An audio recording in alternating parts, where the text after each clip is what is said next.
Hello, everybody. Welcome back to some EQ nostalgia going on here. You see before you a recreation of the original Gnarlo, although someone already has my name, so I had to throw two N's in there. There he is in all of his little gnomish glory. Level 1 enchanter here in Akanon. We are on... This is the Project 1999 server. It is a server which is actually approved of. It's a private server, actually approved of by Daybreak Games, who bought the rights to EverQuest from Sony when Sony Online Entertainment sold off the basically all their gaming stuff, the EverQuest games and all that. Daybreak Games here bought them, and they actually have an agreement with Project 1999 here. And Project 1999, as you can tell by the stupendous graphics, is a very much a classic EQ server. You go back and you play with the same graphics and the same zones and the same quests and the same hard grinding that you got in the original EverQuest. And that is what we are going to do. We are going to log in Gnarlo here. I am probably going to take a moment to readjust my screen once we get in. Let's quit the rotation here. It's starting to make me dizzy. And let's go ahead and enter the world. We'll pop in Akanon at the beginning area, right beside where the Priest of Discord is. I've been in there once already, have not actually moved at all, but I have. There we go. Look at there. Isn't that glorious? All the green fog out there. There are, I think, 580 people playing right now. Let's run a who. There are 2 players in Akanon. In fact, we will do a who all. Who all.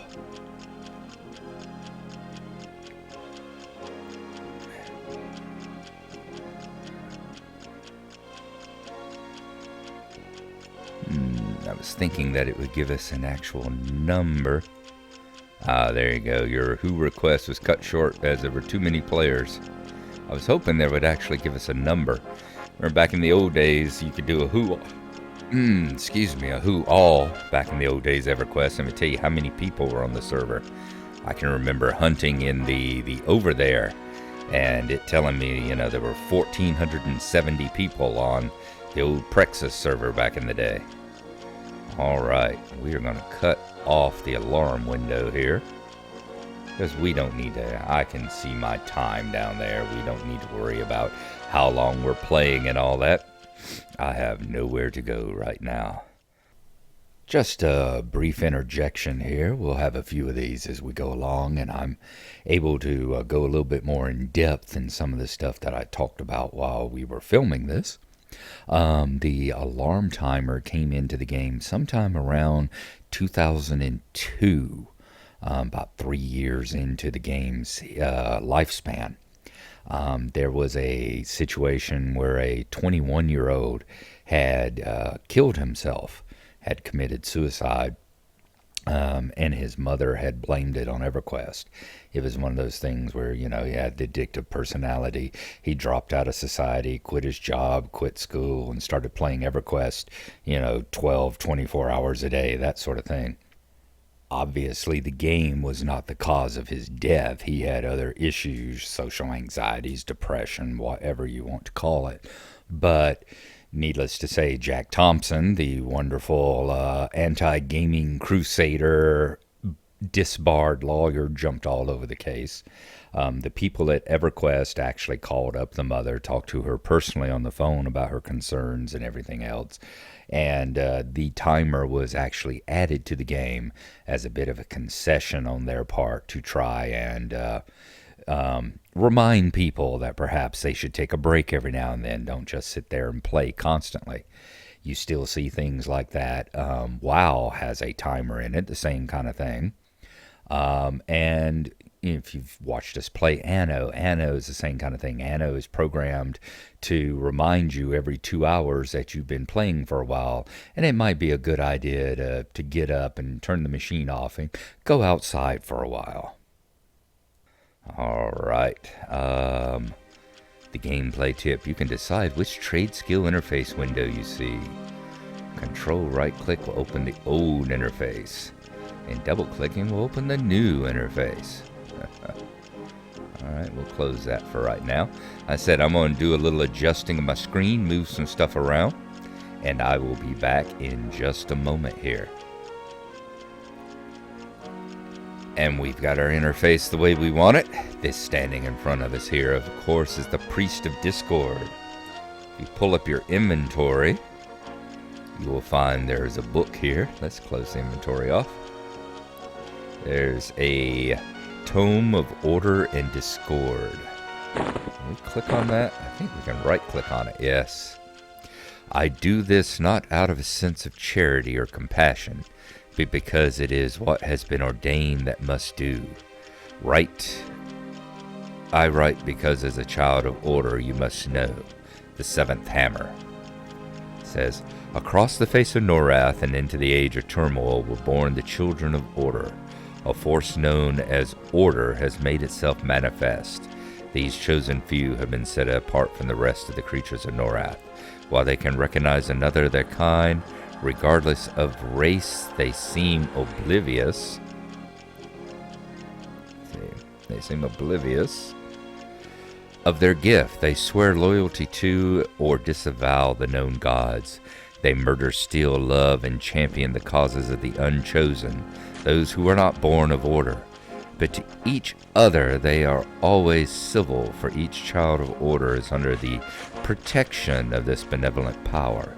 While tempers may flare, they may seem unable to harm each other except by mutual consent. While it seems that such protection would be a boon, as with anything freely given, this gift is not appreciated until it is gone. Agents of another being known only as Discord have arisen.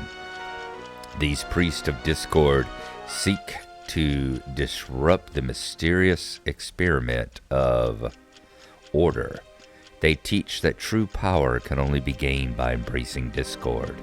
Some are listening to these seductive words. By rejecting order, they have lost their protection and prey upon each other with ruthless abandon. It seems that order can never be expunged from them completely.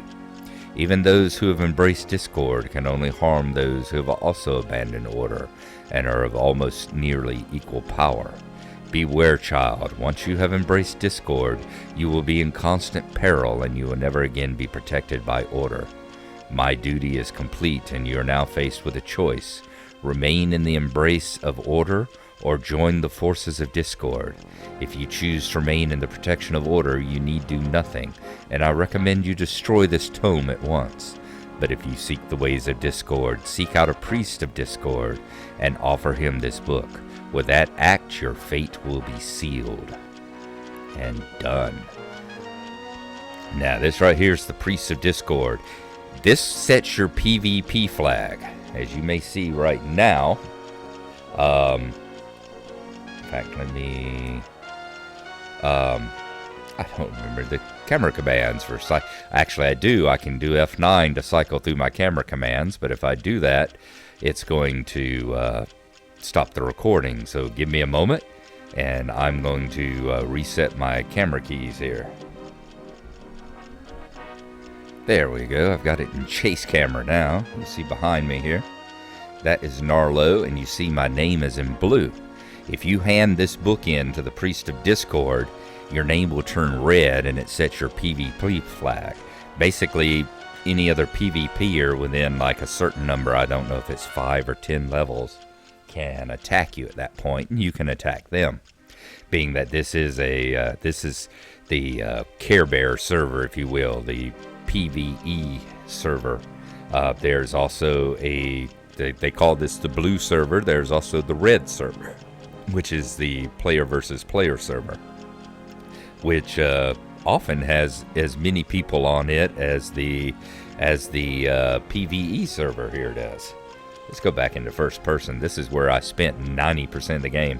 There's so much about this game that's like that.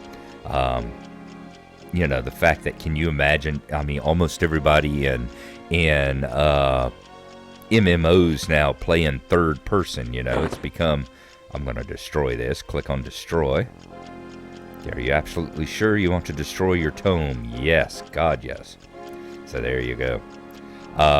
So many people play MMOs and basically they become third-person, cover shooters and stuff. But back in the day, I mean, you played this. Most people played it in first person. We didn't think of it any other way. I mean, you were your character here, Blintstog. I always loved that wonderful waterfall that's crashing down. Right now we've got, I'm recording this at 30 frames a second for YouTube, but it's amazing. Back whenever I played this on the old original servers, with Prexis, I was probably lucky if I could get, 15, 20 frames a second most days right now. And right now in the corner up there, it says under DX9, I'm getting 145 frames a second. Just absolutely amazing. Just to put things in perspective, remember that I was running this game on my Pentium 2, my Hewlett-Packard Pentium 2 back in the day, with its 233 megahertz core speed. That's 233 megahertz. And remember, it was also a single core processor. But it didn't matter that much because I had my Voodoo 2 graphics card, which kept things moving nicely. Just as a further bit of information to kind of put you into the mindset of when this was at its peak and what kind of things were going on at the time, The Matrix came out this same year that EverQuest did. TiVo came out, was founded and came out that same year. And yeah, that happened the same year too. That'll show you these old engines. All right, we've got a dagger. So let's click it and drop it on our... There we go. It drops it into our hand. So if we take a look, we should be holding... There it is. You can see it just right there. We're actually holding a dagger in our hand now. So that is fantastic.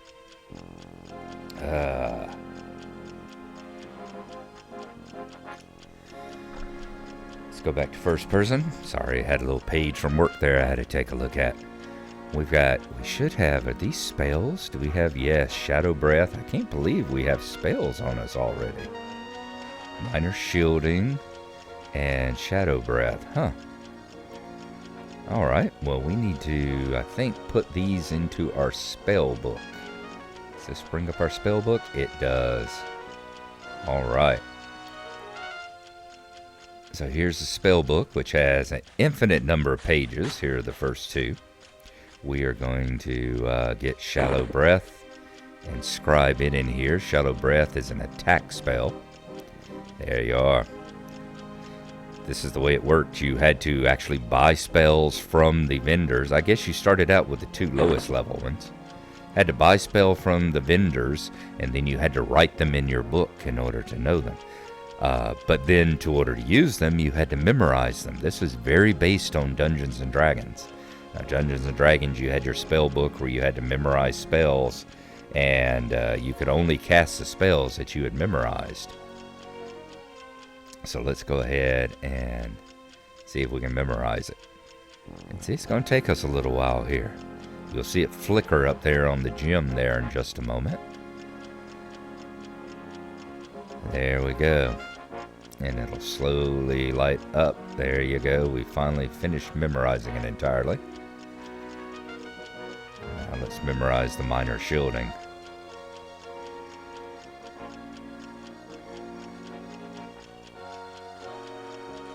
Now, once again, this isn't the true total classic experience, because when I first started playing, and probably for the first year or so when I played, if you were below, was it level 20, I think? If you were below level 20 and you were a spellcaster, when you sat down to memorize and do anything, memorize, meditate, anything that pulled up your spell book, it filled the entire screen. All you could do was see this. You couldn't see anything going on around you. You could hear the footsteps and stuff, but there were many times in combat when, in the middle of combat, while everyone else in my group is fighting, I sit down to meditate because I need mana, and I'm sitting down and all I'm seeing is my book right here while everybody else is fighting around me, the fighters and the clerics and everything else. And I remember we were in, it was definitely a year or two, because I remember being in the first expansion, the Ruins of Kunark. And we were down in a dungeon. I will put the name of it up here. I can't remember it. But we were down in it was the one where you had to, what was it, Zagog or something? It's fangs that you had to get. And it was the librarian. We were fighting right outside the library, and the guy had a drop. And the guy's drop was, let's close our book and stand up. There we go. The guy had a drop of some mug. There was some mug, like a glowing mug or something that you got that boosted your charisma, I think. Charisma or intelligence. It was a very good item for a spellcaster. And was waiting to get that. And while we were sitting there fighting, of course, you have your experience. I'm staring at my book, and I deemed, I think, level 20. And back then, it was always a big tradition. It was like I typed into the thing down here, Gnarlo stands up, closes his spell book, and puts it into his backpack. And that was kind of our way of telling everybody that we had hit level 20 and we no longer had to stare at the book when we were sitting down. And needless to say, in the groups, there was tons of congrats, yay, and cheering and everything. All those little milestones that you used to hit. Just another little quick interjection here. The interface that you see here in front of us with all the little movable boxes and all that you can slide around and position where you want it. This didn't come into the game until the third expansion, the Shadows of Luclin expansion, that came out in December of 2001, over a year and a half after the game had been released. Until that time, this right here is what you saw. This is the way we played the game. Looking at this screen right here. You could make the middle part there where the game actually played. You could make that a little bit larger. It had like 3 different sizes, I think. But otherwise, everything was there. You had the chat box across the bottom. You couldn't move. You had the spells and the skill abilities on both sides that you couldn't move. And that's just the way that it was. And when I say when we were sitting down and meditating, we were staring at our spell books, this is what it looked like. You notice the entire environment, the entire game screen has been replaced by a picture of your spell book. And that's what you saw. If you were sitting down meditating and regaining your mana, this is what you saw. If you were memorizing a spell, this is what you saw. So all us casters spent a god-awful long time staring at this screen, listening to the battle going on around us. And I really think that kind of aided in the whole social aspect of it, being that there just wasn't too much else to do other than to type in that chat box down there. Our group would often we would get together and while the tanks were fighting, the casters, we would be sitting around on Friday nights. They had Friday night oldies at Rock, and we would be singing along to the music along in the text box down there. We would be typing in the lyrics to the songs and singing along with it, as it were. So the other thing I'd like to point out is I got the level wrong. You didn't get rid of your spell book at level 20. You got rid of your spell book at level 35. So for the first 35 levels, we stared at this screen here anytime we were meditating. So yeah, there are some things about classic EverQuest that I don't quite miss, and I'm kind of glad that the interface here doesn't reproduce. it's one of those things of I'm happy that I went through it, and it's a bonding experience for everybody that did go through the classic experience of having to meditate like this and all that. But I'm not that much of a masochist not that in love with the old classic that I want to do this again. Now, let's look at our registration letter. Greetings, young pupil. Your new school awaits you. Seek out the Eldritch Collective at the Library Mechanimagica. Give this registration letter to Master Jaloon Umikaller. I can't quite read that. She will introduce you to your new course of studies. I think it's Julene Umkaller. So that's who we need to find now. She is the Master of the Enchanters. And that is who we have to go and find now. So we are going to go this way. Whoops. I haven't moved stuff, have I? Still got the arrow keys bound. Alright, let's see if I can go here. Which one's chase cam? There we go. There we are. Hey, look at that. Look at that wonderful dagger in my hand there. Isn't that awesome? But yeah, here's the third person view. It's called chase cam. And in this view, you actually have to use the keys to swivel yourself as you run. Oh, glorious. I'm going to go back into first person just because that is what I'm used to. That's what I think of whenever I think of EverQuest here.